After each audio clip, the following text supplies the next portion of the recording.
Assalamu alaikum everyone. So finally the wait is over. We have with us Mr. Ayman Khan, top scorer from Mission E. He got 672 marks out of 720. और ये celebration का night है, ये रात जो है belong करता है मिस्टर आयमान को।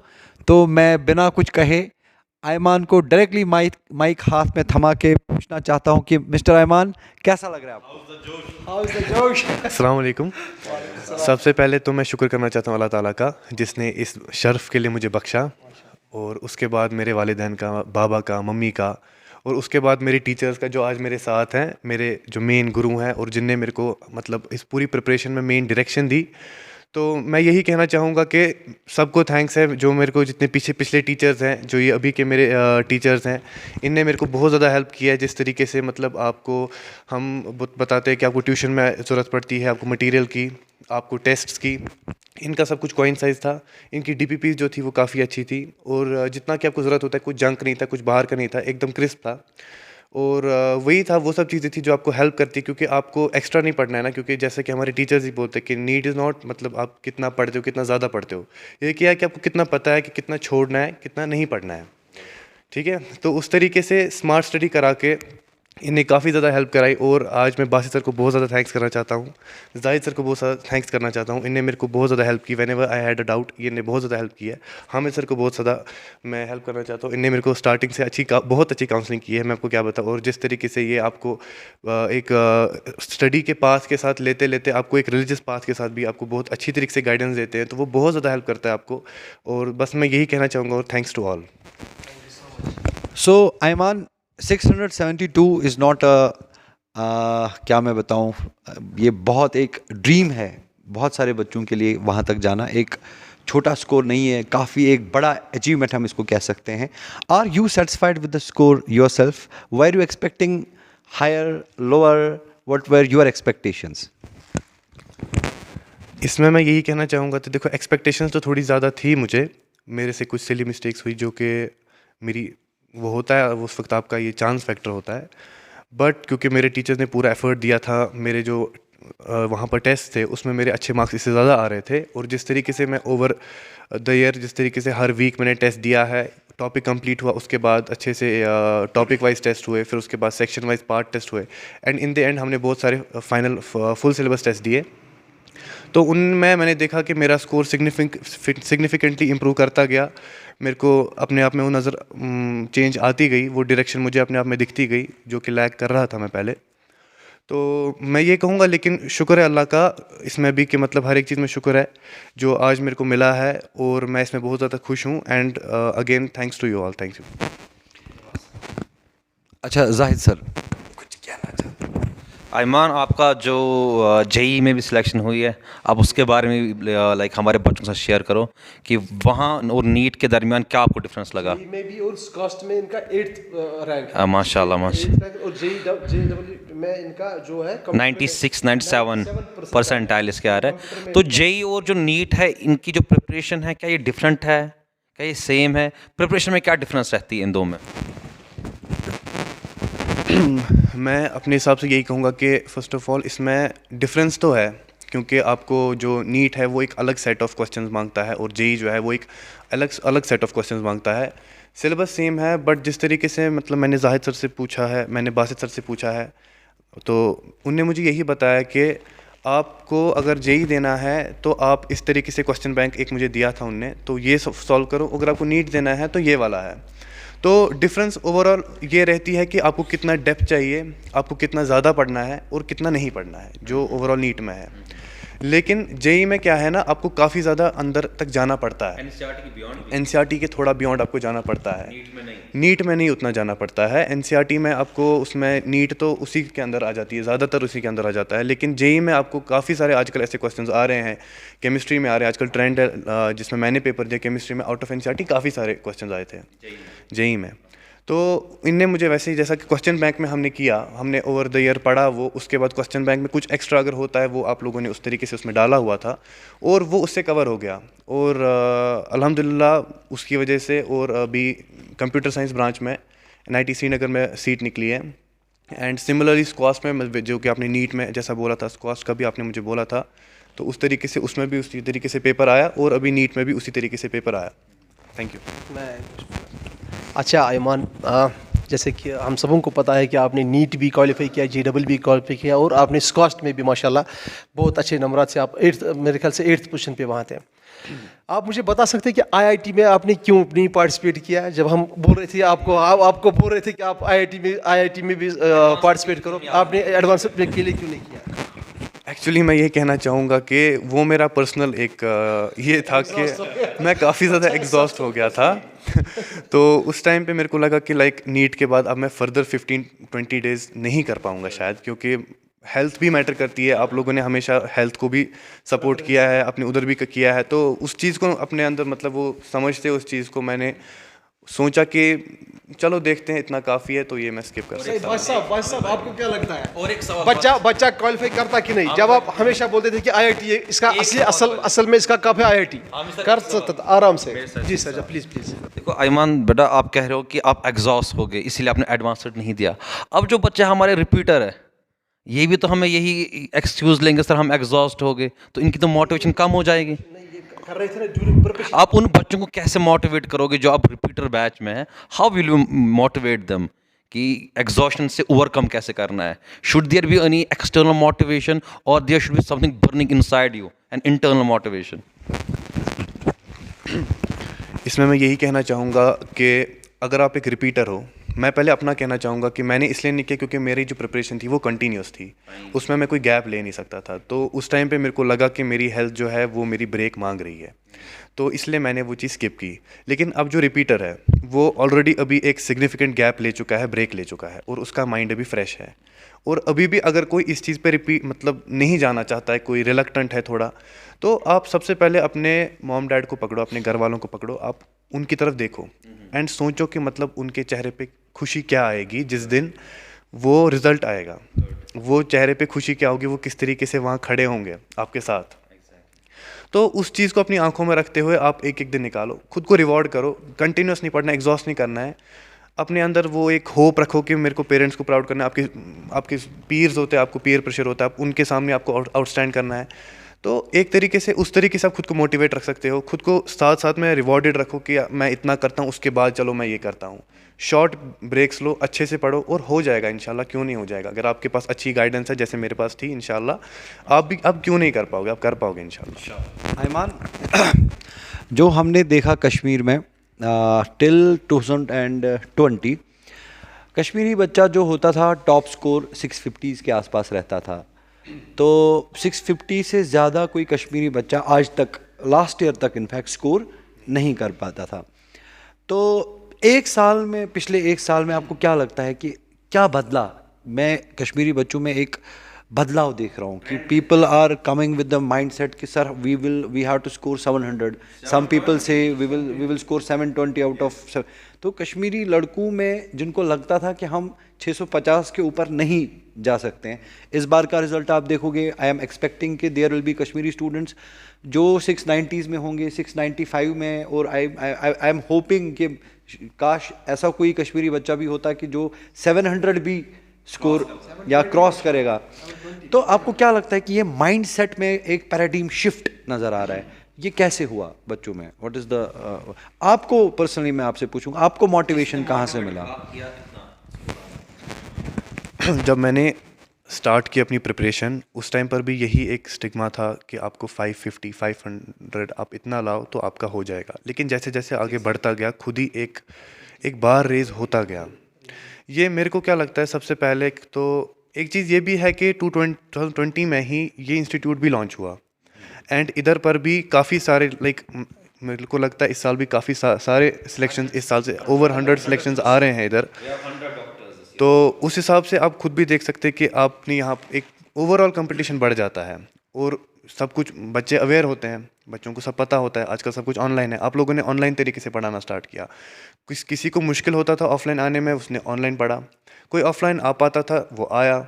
इस साल कोरोना में हुआ काफ़ी ज़्यादा मुश्किल हुआ, लेकिन आप लोगों का वो छूटा नहीं, ऑनलाइन काफ़ी ज़्यादा मदद हुई। तो जो एक शिफ्ट हुआ फ्रॉम ऑफलाइन टू ऑनलाइन, इसने एक बार बहुत ज़्यादा रेज़ किया पिछले इसमें। जो मैं मेजर कंट्रीब्यूशन देना चाहूँगा वो इसी को देना चाहूँगा कि जो ऑफलाइन टू ऑनलाइन शिफ्ट हुआ, इसमें बहुत ज़्यादा चेंज आई और बच्चे जो है वो अब घर से पढ़ के कर रहे हैं, उनको ज़्यादा बाहर जाने की ज़रूरत नहीं पड़ रही है और घर पे ही सब स्टडी मटेरियल मिल रहा है, टेस्ट ऑनलाइन हो रहे हैं, तो उधरी पर कोई टाइम वेस्टेज हो नहीं रही ना। तो 24 आवर्स में आपका मैक्सिमम आउटपुट जाता है स्टडी की तरफ, तो वो एक सबसे बड़ा मेजर रीज़न है इस तरफ से।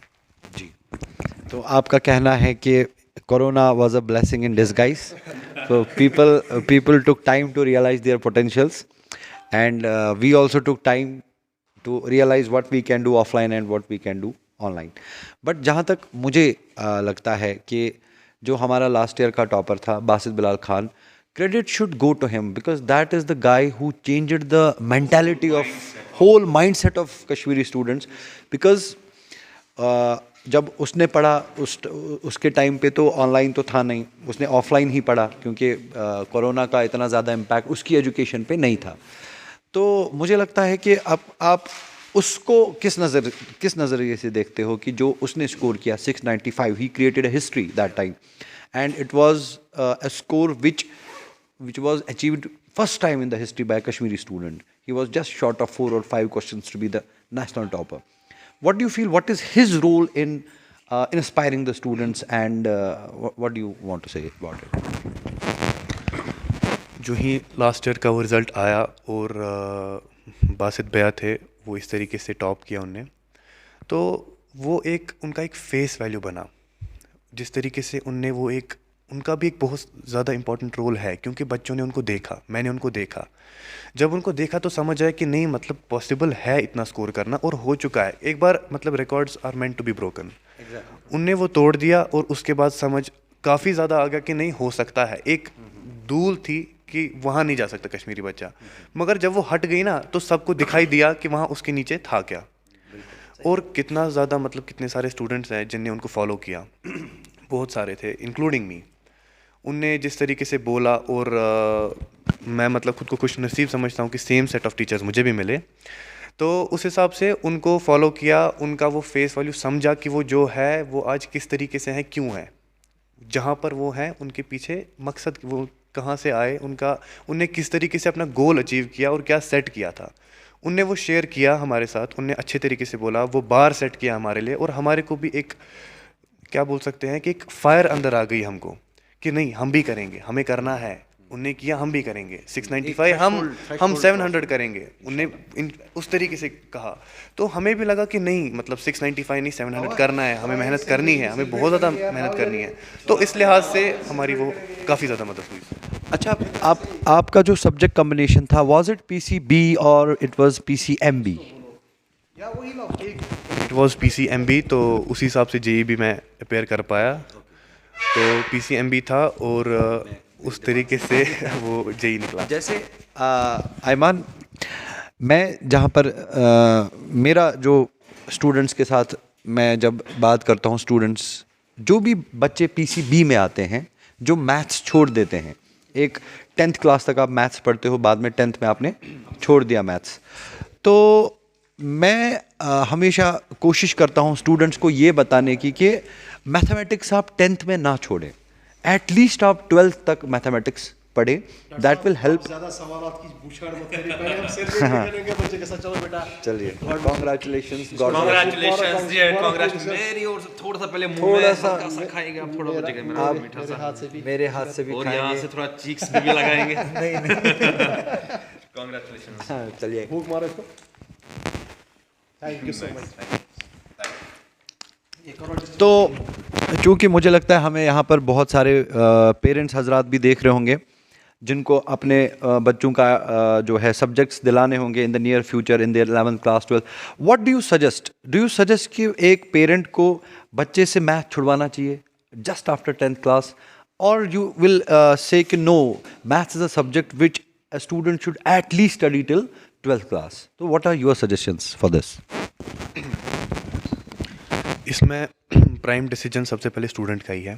अगर if he is good in maths, अगर आपको 10th तक लग रहा है आपने अच्छा किया है मैथ में, या फिर आपको लग रहा है कि आप लाइक 70-80 के अराउंड भी हो और आपको पसंद है maths, if you love it, you should go for it. आपको डॉक्टर ही क्यों ना बनना हो, but you should go for it. जैसे मैंने किया, आई हैड दिस एम कि मुझे डॉक्टर बनना है, मुझे MBBS करना है, बट एक चीज़ था, आई लव्ड मैथ्स। और इस तरीके से मैंने नहीं छोड़ा मैथ्स, मुझे कंटिन्यू करना था। उसके बाद अब अगर कोई बच्चा है जिसको मैथ्स के तरफ से लाइक थोड़ी एलर्जी है मैथ्स से, काफ़ी सारे ऐसे स्टूडेंट्स भी हैं, उस तरीके से मैं यही कहना चाहूँगा कि आप अपना बेसिक मैथ्स हमेशा साथ रखो। जिस तरीके से आप ही ने पढ़ाया हमको, आपने हमको बेसिक मैथ्स फिजिक्स का जितना भी ज़रूरी था वो आपने पढ़ाया। 12th में या 11th में जो भी बच्चा मतलब 10th पढ़ता है मैथ्स और जो इसमें ज़रूरत होता है फिज़िक्स में, वो आपने उस तरीके से हमको समझाया कि ताकि एक 10th का बच्चा भी समझ सके। तो वो एक नीड नहीं पड़ी कि मैं अपना एक्सटर्नल मैथ भी यूज़ करूँ, ठीक है, जो मैंने पढ़ा था। जितना बेसिक मैथ्स आपने पढ़ा है वो ज़रूरी है, वो काफ़ी अच्छी तरीके से आपने समझाया। बट इतना मैं ज़रूर कहूँगा कि अगर आपको मैथ्स पसंद है, शुड गो फॉर इट, आपको छोड़ना नहीं चाहिए, भले ही आपको डॉक्टर बनना हो। मेरा एक ही क्वेश्चन है सर, मैं आपसे पूछना चाहता हूँ कि कोई बच्चा है वो आपको देख के इंस्पायर हो गया, या कोई बच्चा है जिसने 690 स्कोर किया, 695 स्कोर किया, 700 स्कोर किया, तो आपको क्या लगता है कि if some there is a student he wants to score 720 out of 720, can he score this without mathematics? That's my question. Yes he can, but उसको जितना फिज़िक्स में और केमिस्ट्री में ज़रूरत है उतना उसको करना पड़ेगा, आपको उतना आउटपुट देना पड़ेगा अपने में, क्योंकि फ़िज़िक्स और केमिस्ट्री 11th-12th का आपको एक बेसिक तो आपको मांगता है वो मैथ्स का, और थोड़ा थोड़ा तो आपको 11th-12th का जो मैथ्स है उसमें भी मांगता है। चलो आप ट्रिगो ले लो, जो भी बच्चा, अगर मुझे कोई देख रहा है आप समझ सकते होगे। तो उस तरीके से आपको बेसिक मैथ्स को हमेशा अपने साथ रखना है, आपको मैथ्स को कभी साइड लाइन नहीं करना है, क्योंकि वरना आपकी कैलकुलेशन वीक हो जाएंगी। आप फिज़िक्स तो समझ पाओगे मगर आप उसको इन इक्वेशन फ्रेम नहीं कर पाओगे। आप एक फिज़िक्स को एज थ्योरी ही देखते रह जाओगे, केमिस्ट्री को एक थ्योरी देखते रह जाओगे। What I wanted to hear actually. या तो मैं यहाँ पर अपने सारे बच्चों को ये बात जहन में डालना चाहता हूँ कि आयमान का ये कहना है कि इवन इफ आप मैथ्स को एज अ सब्जेक्ट ना लो, आप पीसीबी कॉम्बिनेशन लो, लेकिन आप लोगों को मैथ्स हमेशा पढ़ते रहना है। मैथ्स को आप एज अ सब्जेक्ट छोड़ो, लेकिन फोकस मैथ्स से हटाना नहीं है, क्योंकि जब तक आपका मैथमेटिक्स अच्छा नहीं है, आपका फिजिक्स कभी भी अच्छा नहीं हो सकता। तो I will suggest my students who are watching me कि try to develop an interest towards mathematics, try to study mathematics, and it will make your physics and chemistry, both of the subjects, strong. Ayman. Ayman के साथ साथ जो हमारे बाकी toppers है, जिसमें नदीम है, नदीम बेटा है, तजमुल है, तैमूर है, there are many other toppers, Rabia है, बहुत सारे बच्चे हैं, एंड इंशाल्लाह we are expecting about 100 selections, 100 doctors this year. I congratulate all of you, mission E की तरफ से आप सबको मुबारक हो। You made us proud. इंशाल्लाह आपके साथ भी इंटरव्यू करेंगे, आपको भी यहाँ पे लाएंगे। एंड बस आयमान से एक लास्ट सवाल प्लीज़। सवाल यह है कि आयमान, अभी जो रिपीटर बच्चे जिनके साथ मैं भी इंटरेक्ट कर रहा हूँ, उनका बस एक सवाल है, जो ये पीर प्रेशर रहता है ना इन पे, यानी द पेरेंट्स कंपेयर, तेरा जो एक बैचमेट है, ये क्लासमेट, ये सिलेक्ट, आप क्यों सिलेक्ट होगे? उन पेरेंट्स को क्या आप नसीहत करते हो, क्या मैसेज भेजते हो, और उन बच्चों को क्या आप मैसेज भेजते हो जो वैसे पेरेंट्स जिनको ज़्यादा पीर प्रेशर डालते हैं? ये ज़रूरी है। सबसे पहले मैं पेरेंट्स को ही कहना चाहूँगा कि आपको हमेशा सपोर्ट ही करना चाहिए अपने बच्चे को, क्योंकि आपको समझना है कि वो क्या ये पहले ही करना चाहता है कि नहीं, ठीक है, क्योंकि बहुत सारे और भी फील्ड्स हैं। MBBS is not the end game, life इसके आगे भी है, लाइफ इसके पहले भी थी, और आप किसी भी फील्ड में एक्सेल कर सकते हो, बस आपकी लाइकेबिलिटी उसमें होनी चाहिए बहुत ज़्यादा। तो आपको पहले पूछना अपने बच्चे को, और खुश मिजाजी से पूछना है कि आपको करना क्या, आप करना चाहते हो। अगर उसको करना है, यू शुड सपोर्ट हिम और हर, क्योंकि अगर आप उसको सपोर्ट करोगे वो खुश हो जाएगा, क्योंकि वो एक एनर्जी आती है इंसान में। जब आप सुबह उठते हो, आपको रोज़ एक ही चीज़ करनी पड़ती है, आपको बोलता है, आपको रिवाइज़ करना पड़ता है, तो इंसान को जो कीप गोइंग रखता है, जो मैंने आपको स्टार्टिंग में बोला कि इंसान को, मेरे केस में भी ये रहा कि मैंने अपने पेरेंट्स से बहुत ज़्यादा मोटिवेशन ली है कि मैं वो स्माइल अपने सामने देखता था कि वो दिन कौन सा होगा जब वो होगा। तो आप वो स्माइल उनको दिखाइए कि मतलब अभी भी है, खाली उसी दिन नहीं आएगी, अभी भी है। आप कोशिश कर रहे हो, आप हर दिन कोशिश कर रहे हो, आप अपना 100% दे रहे हो, आप करो। हर एक सेम नहीं होता है, आप उसको चांस दो। कोई रिपीटर में आ रहा है, अभी नहीं हो रहा है उसका, मैं यही कहूँगा आपको कि उसको अच्छे से करना है, उसको सपोर्ट करना है पेरेंट्स को। उसको ज़्यादा बोलना नहीं कि मतलब उसका हो गया अभी आपका नहीं हुआ, बोलना है कोई बात नहीं, आप कर लोगे। टिपिकल कश्मीरी क्या होता है पेरेंट, वो ज़्यादा एक्सपेक्ट करता है, टिपिकल कश्मीरी पेरेंट वो ज़्यादा बच्चे से एक्सपेक्ट करता है। चलो अगर हम अब पेरेंट्स को चेंज ना कर पाएँ, बिकॉज हम मैसेज वैसे कन्विंस उनको नहीं कर सकते कि we can change the parents. अब बच्चे को कैसे आप ये बोल रहे हो कि बच्चा उस प्रेशर को कैसे हैंडल करे and go along with the studies, वो इंपॉर्टेंट चीज़ है। सबसे पहले उस बच्चे को रिटेलिएट नहीं करना चाहिए अपने पेरेंट्स को। ही शुड लिसन, उसको चुप रहना है, सुना ठीक है, अब उसको समझ आ गया कि मेरे पेरेंट्स को कुछ मुझसे एक्सपेक्टेशन है, चलो ही कैन डू दिस, कोई भी कर सकता है। ऐसा नहीं है ना, मतलब मैं आपको कह रहा हूँ 672, ऐसा भी आपको एक ही को फॉलो नहीं करना है। बहुत सारे और टॉपर्स हैं मेरे साथ यहाँ पर, कितने सारे भाई बहन हैं जो और मेरे साथ कर चुके हैं। आपको उन सबको देखना, उनकी सिलेक्शन हो रही है।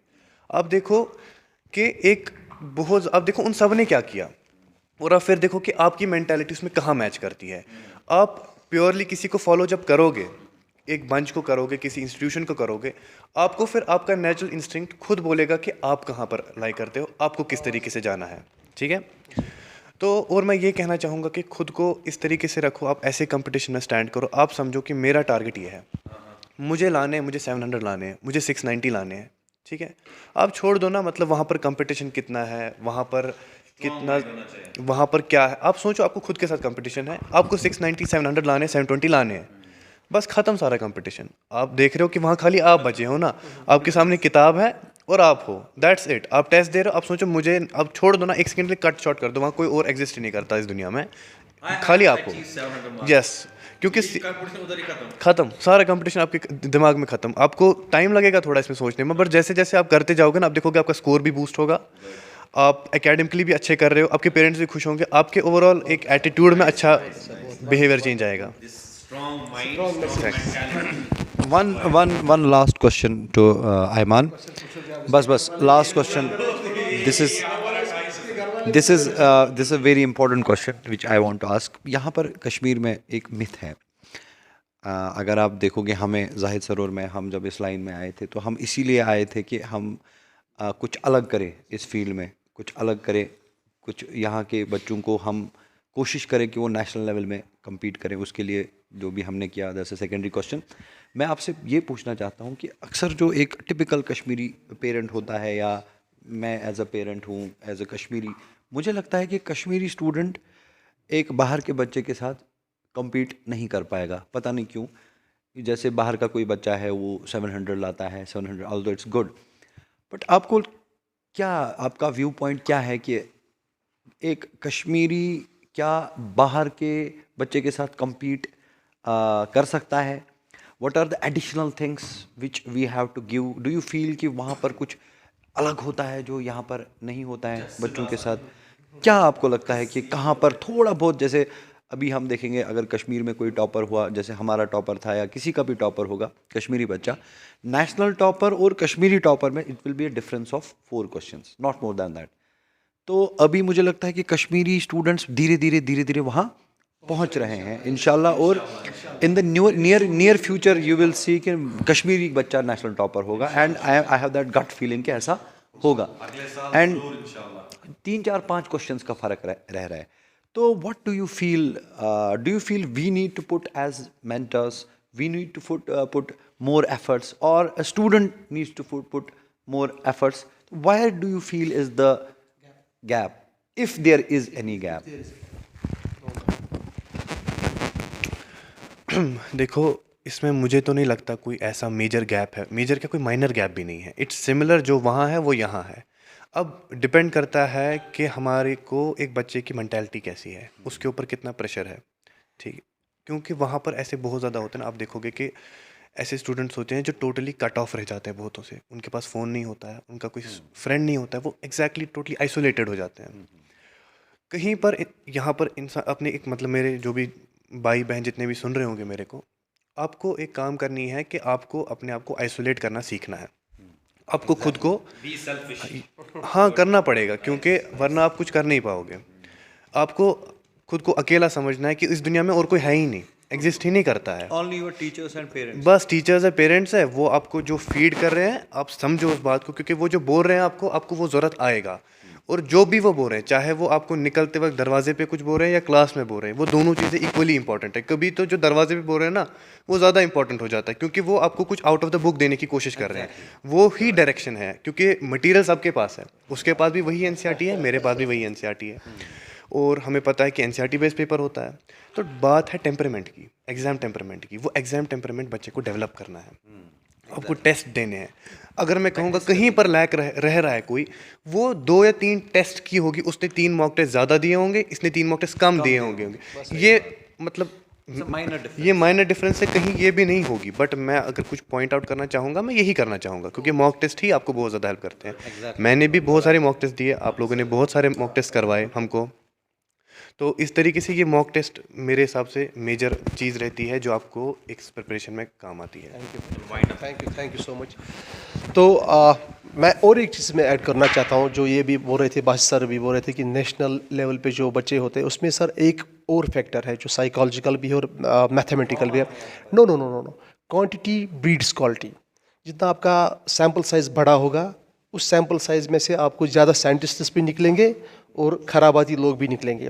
तो टॉपर्स भी वहीं से निकलेंगे ज़्यादा। आप समझ गए मेरी बात? ये तो इसमें कोई ये नहीं है। बहरहाल इंशाल्लाह ताला हम उस कतार पे आ गए हैं। अब कश्मीरी स्टूडेंट्स भी उस मेरे को सबसे अच्छी बात जो जिगर की लगी ना, सबसे अच्छी बात कि एंट्रेंस में जो ये एंट्रेंस का ये बी सेल्फिश, जो यहाँ पे जितना सेल्फिश रहेगा ना इन 3 साल, वो सक्सेसफुल है ना।